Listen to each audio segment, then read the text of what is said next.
ঘোষক যিনি আছেন উনি বলেছেন যে ট্রাফিক ব্যবস্থাপনা থেকে শুরু করে আইন শৃঙ্খলা রক্ষা,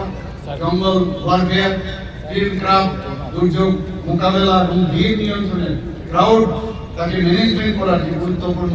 তার যে বাস্তব ভিত্তিক যে প্রশিক্ষণ আপনারা নিশ্চয়ই এখানে পেয়েছেন এবং তাকে ইমপ্লিমেন্টেশন আপনাদের করতে হবে ফিল্ডে।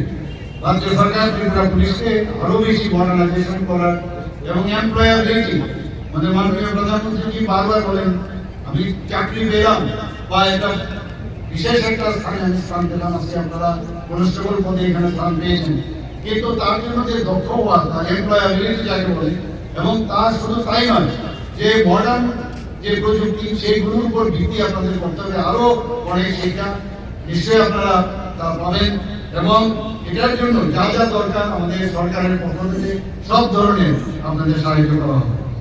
পুলিশ বাহিনীর যে সক্ষমতা বৃদ্ধি এবং তার যে আমি একটু আগে বললাম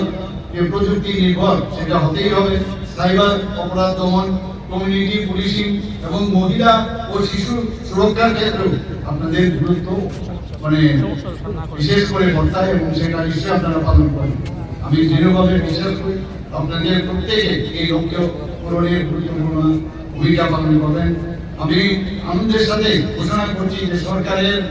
অনুমোদিত অলরেডি 218 জন সাব ইন্সপেক্টর নিয়োগের প্রক্রিয়া খুব শীঘ্রই শুরু হবে। পাশাপাশি অতিরিক্ত 916 জন পুলিশ কনস্টেবল নিয়োগের অনুমোদনও ইতিমধ্যে আমাদের সরকারের তরফ থেকে দেওয়া হয়েছে এবং নিয়োগ প্রক্রিয়াও দ্রুত সেটা